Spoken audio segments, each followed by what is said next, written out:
everybody and welcome back to my channel. In today's video I'm going to be showing you how to draw an eye using oil pastels, and I'm going to show you the entire process on how to blend and also how to create skin tones and the colour of the iris. My name is Gemma if you're new here, so make sure you subscribe so you never miss one of my uploads. I create weekly art content, so let's go straight into this eye drawing.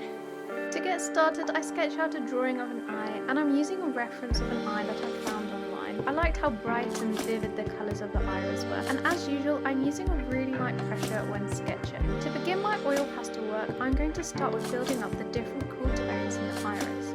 I'm not going to add these in a spoke pattern though. I'm going to use a more organic shape to create the natural differences in the colour of the eye. I'm using a variety of blues and a sage green to try and replicate the colours that I can see in my reference, and I'm going to add some flecks of yellow in there too.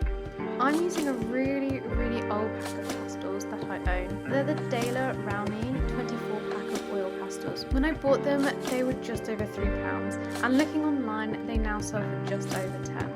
They still work fine though, they haven't dried out and they still blend really well. I've added different blues into my iris along with the green and the yellow, and I'm now blending all of those colours together with a white pastel. I'm using a small circular motion to blend all of these together. I'm now going to fill in the pupil using black oil pastel. I use a fairly hard pressure to get a good solid black colour to lay down. I've marked out an area at the top of the pupil where there was a reflection in the reference photo eye, and I will add some more detail to that area a little later on in the video. I'm now adding some darker areas to the iris to really make it pop and stand out, using a darker blue, and I'm also adding in some flecks of brown too, before using the Zest It pencil blend, which can also be used with oil pastels. The Zest It melts any little flecks of oil pastel and helps to blend and mould the oil pastel colours together. This was the first time using this product with oil pastels, and I was really impressed. I like how it softens the lines and helps make the piece look more realistic. I also used it to tidy the lines between the pupil and the iris. Sometimes oil pastels can be a little bulky or clumsy to use, so the Zest It can help to keep everything a little neater. I've added a link to the description box in case you're interested in checking that one out. Okay, now back to the reflection in the eye. I fill it in with a white oil pastel and slightly blur into the blues of the iris.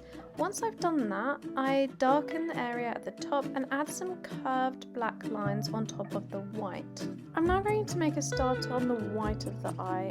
As the eye is a spherical shape, there are a range of tonal values in it. I've added some greys to show where the darker areas are, and I will build this up more later in the video.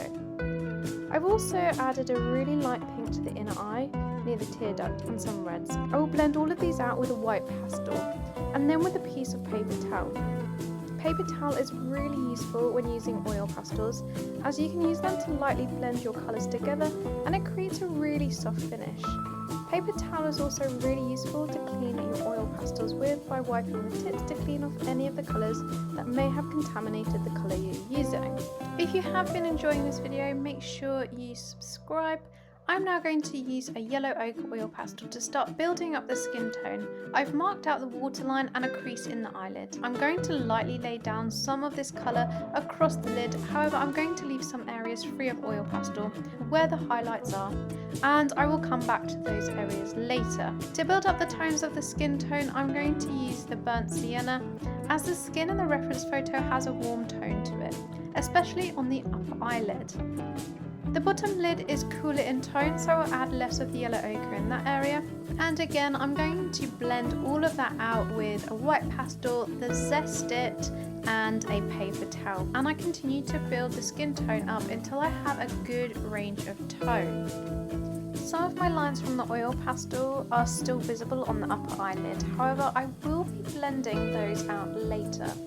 I'm going to add more depth to the skin tone and build it up even further, increasing the amount of yellow ochre that I'm using on the upper lid. I'm doing this in light layers as I don't want to go in too heavy to start with, as I want to achieve a good realistic finish with a range of tones or values. And I blend each layer out with a paper towel and the Zest It so that I get a really smooth finish on the oil pastels. Because the reference photo that I'm using, the model has very smooth skin. I'm now darkening any areas that will sit underneath the lashes, as this will be very difficult to do once I've drawn them in. You will get a much better finish with your drawing if you leave the lashes until last, because it's really tricky to shade or colour in around the individual lashes. I'm using a walnut brown for this part of the drawing, and I'm darkening the outer corner of the bottom lash line. There is quite a bit of shadow cast in that area, and I will blend this out so that it's smooth and doesn't leave any oil pastel bits. To add the eyelashes in, I'm going to follow the direction of the lashes in my reference photo. The model looks like she's wearing mascara, so her lashes are fuller than natural lashes. I started by adding a few lashes either side of the top eyelid. The lashes curve downwards before swooping back up over the lid. It's important to get the lashes correct. I sometimes see lashes drawn straight up from the eye, which is incorrect. The bottom lashes come out from the waterline, again following the correct direction of the lashes from my reference photo. I use my oil pastels on the very edge to try and get the thinnest lash possible. The brows in the reference photo are really groomed, so I've added a soft base colour of burnt sienna and blended that out with a piece of paper towel before adding in each individual hair with the edge of a walnut brown oil pastel. I'm adding in a darker tone to the outer eye using walnut brown, burnt sienna and yellow ochre, and I blend this out with paper towel. I make sure that the skin just below the eyebrow maintains the natural highlight that I can see in the reference photo, and then I add in the outer part of the eyebrow, using the same method as before with the soft background colour and individual hairs. I actually decided to add a darker tone to the white of the eye to give it a more spherical shape. I go in with a black oil pastel and add a few marks before I blend it out. It blends really easily because I already had the base of the white there. I then add some further reds towards the waterline to add more definition to that area.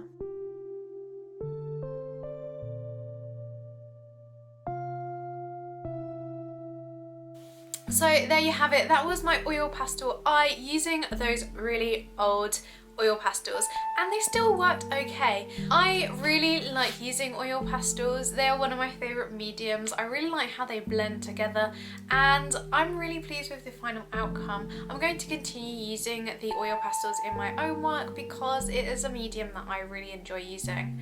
If you did enjoy my video today, make sure you give it a thumbs up and also leave me a comment in the section below to let me know what you thought of my final drawing. Also, make sure you subscribe so you never miss one of my uploads. I will see you next week. Thanks for watching. Bye guys. Oh, I can see my breath, it's so cold out here.